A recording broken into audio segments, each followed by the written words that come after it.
Hi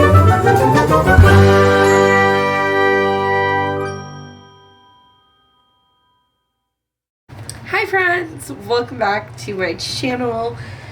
Welcome back to another day of Ada. This is going to be on the shorter side, I hope. At the beginning of April, I didn't have any books on my pile of shame. If you don't know what a pile of shame is, it's basically these books that I have started and I'm not DNFing them officially. Did not finish them. It's not happening. However, these also are not holding my attention enough for me to want to read them. So there are a couple in here that I'm actually eagerly awaiting having time to read and finish them, but majority of these just are not it for me right now. And I don't know if it's like a me and a mood thing, or if I'm just not feeling these books. I didn't think I was in a reading slump, but based on the fact that I have as many books on this list as I do, I might need to rethink that reading slump. Anyways, let's start with my one audiobook. I own this one on Audible, and I was so excited for it. It's Recipe for Second Chances. I have literally been listening to this book since before my birthday. It's probably been about 9 days, and the audiobook I believe was only like 9 hours. If you listen to it at 1.0 speed, which I don't. However, I don't see myself actually wanting to return to this one. So this, I don't know yet, but this potentially could be a DNF because I like reading romance that makes me feel ooey and gooey and just and this book is not doing that. Talk about all of these books. I'm gonna rapid fire it, potentially. There's Wool by Hugh Howey. I barely started this. 3 pages? 3 pages. Okay, this one hurts. This one hurts really bad because I might officially DNF it. But again, like, that's not what this video is for. This video is just to tell you books that I'm currently on the cusp, one way or the other. I either gotta finish this book or I gotta unhaul it. And that's The Locked Ward by Sarah Pekkanen. I don't care about the characters, and sometimes that's okay, especially in thrillers. I don't have to like the characters, but I'm not invested in this story. You follow Georgie, who was adopted when she was a newborn, and her biological twin sister was murdered, and they think that it was her. I don't care. Then we have Guess Again by Charlie Donnelly.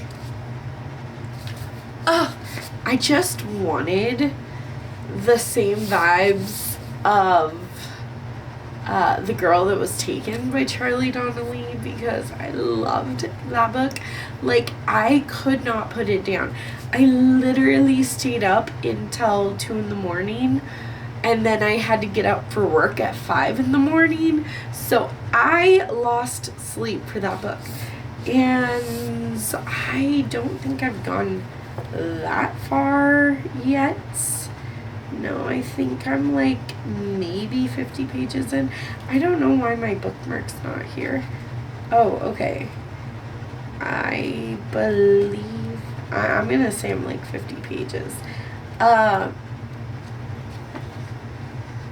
I'm not enjoying it. Like, you follow this doctor who used to be like a detective, and you follow his ex-partner who is really, really sick.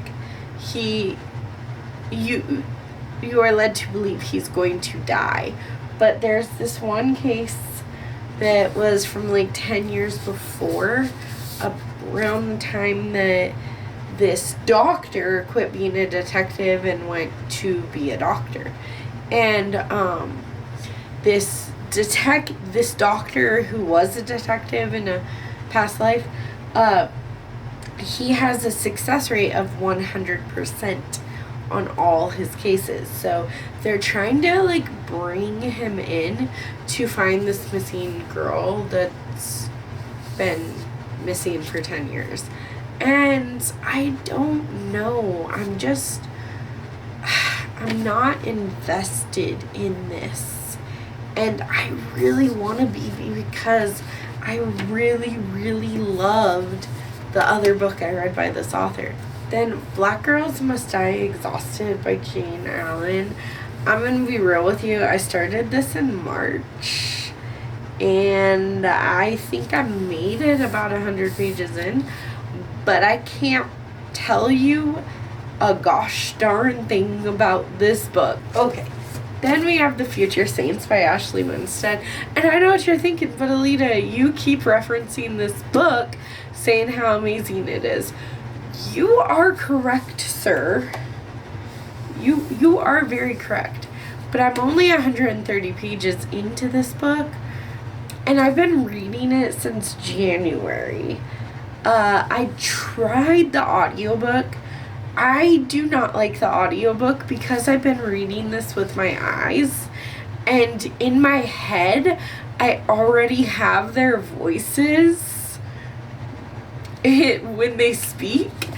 And the audiobook, although like great narrators, like they're perfectly fine narrators, but not for me. For me, I already have this character in my head and their voice in my head, and the delivery of the audiobook was not working for me, so I returned to read this with my eyeballs. But I still have 200 pages left, and it feels so daunting and so restless. Like, I am enjoying this book, but it's also very literary about this fictional band.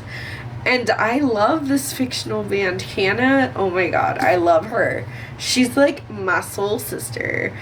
But it's just, I don't know, it's taking so much brain power for me to read this. And that is something that I don't have a lot of. Once I go to work and spend my day with my children at work and then come home and deplete whatever energy I have left for my kids, I got zero mind. Like, I have zero mind power left to focus on a book like this. The House That Horror Built by Christina Henry. Oh my goodness, I am 76 pages into this. I do not like Hollywood style stories. I do not like haunted house stories. And I do not like the plain characters in this book.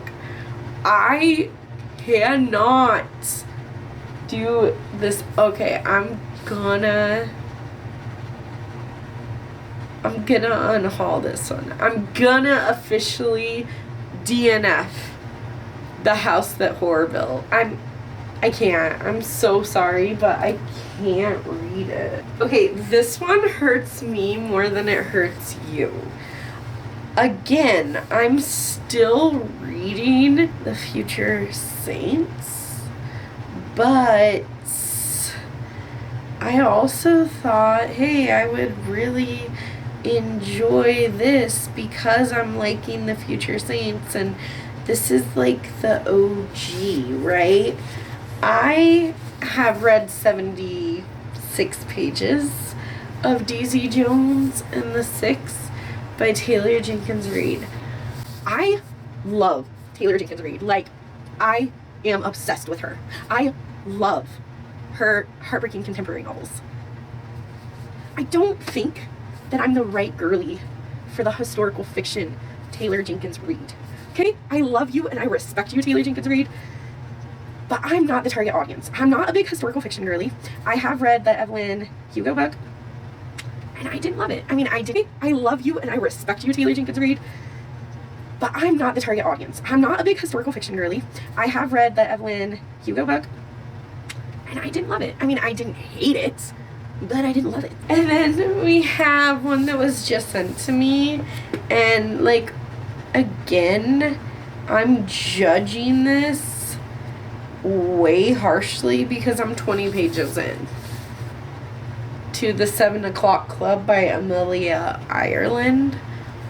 It's like a grief counseling support group type of thing, I think. It's a debut. I'm sure it's wonderful, but so far I'm bored. But 20 pages.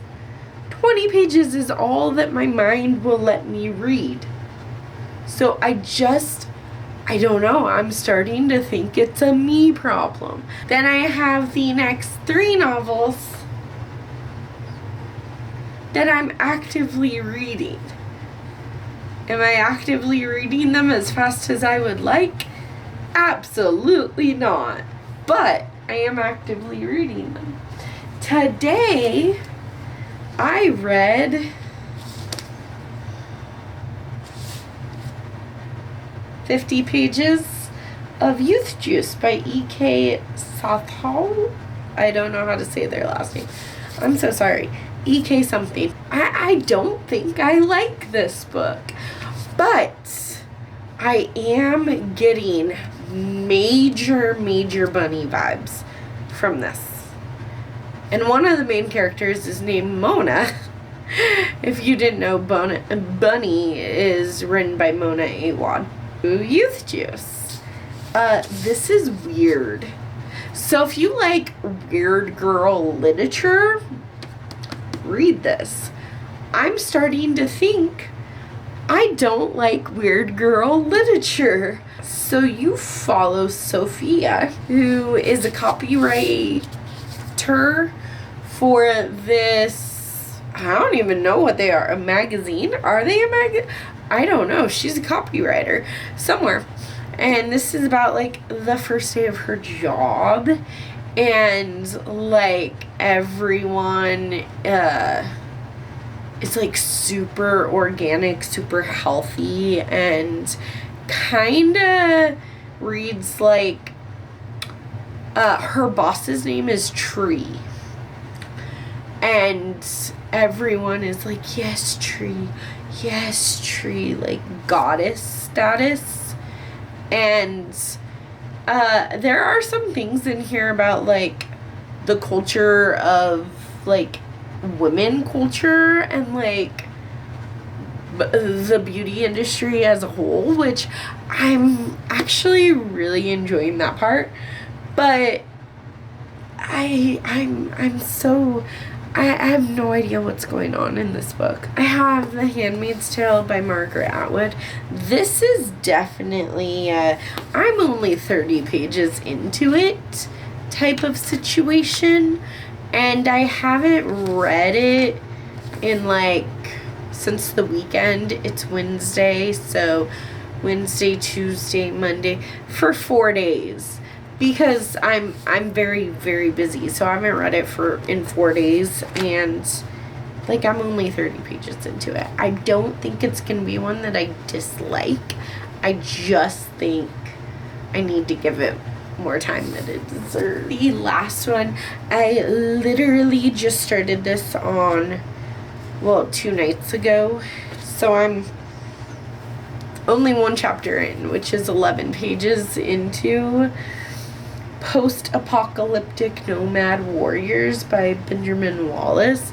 I found this entire series at Goodwill after my birthday, so I accidentally bought the whole series.